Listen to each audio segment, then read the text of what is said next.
Former President Donald Trump predicting a good night for his running mate, Ohio Senator J.D. Vance. This in tonight's vice presidential debate. Vance is going up against Democratic vice presidential nominee and Minnesota Governor Tim Walz. This comes amid reports Walz is nervous to debate Vance. The debate could mark the final time both sides meet this election cycle.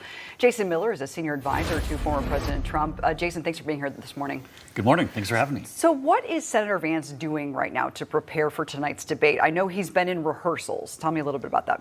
Well, I talked to him just a little while ago. JD's in a great place. He's going to do very well. And when you see tonight, there's nobody outside of President Trump who does as good of a job as President Trump talking about the economic success and the border security that we had with President Trump. But the one thing for tonight, though, just to make sure to level set with people, Tim Walz is going to be good.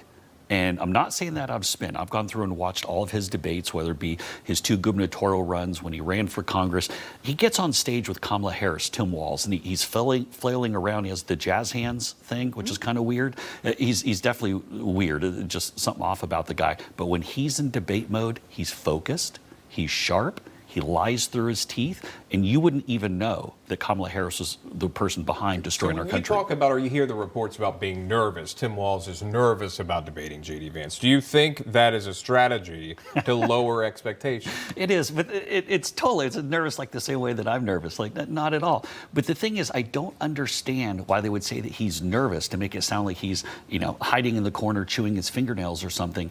Why did they knock him down like that? You can elevate expectations for one or lower expectations for another. That's all part of the game, but why would you go and knock your own candidate and say that he's nervous? That doesn't, so you want a person who's nervous to debate against J.D. Vance to someday maybe go sit across the table from Putin or Xi? It's a joke. Let's talk a little bit about Walz's alleged ties to China and whether that is going to be a topic of debate tonight. Do you think J.D. Vance is going to go there, and should he?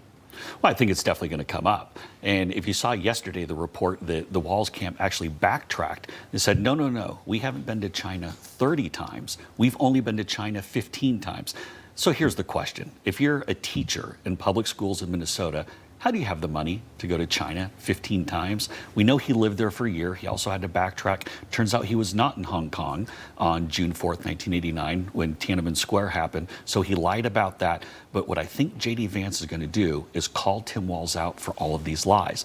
And that's really the facts and the truth, or Tim Walz's kryptonite. His problem is that he can't look people in the eye and say, here's why Kamala Harris allowed 20 million illegals into the country. Here's why Kamala Harris destroyed the economy and created inflation. He can't do that with a straight face. So you're going to see J.D. really hold his feet to the fire.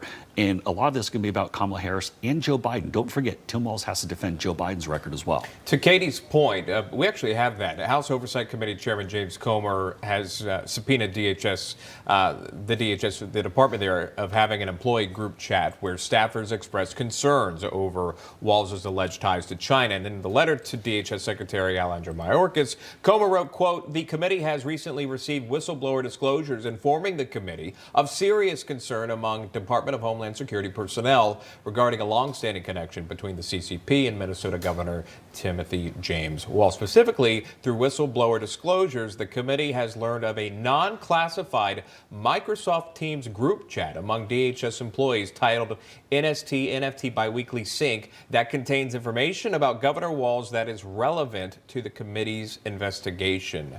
So with that information put out there, that kind of reinforces the point. This may be brought up. Oh, yeah, and I think it probably will, because we need to know where these candidates are coming from. So J.D. Vance, I think tonight, is going to talk about his humble upbringings. He's going to talk about what it's like to go to bed without the heat being able to be turned on because you don't have the money for it. What it's like to serve in the military, in the Marines. He'll talk about his story, which really shows that he's much more relatable.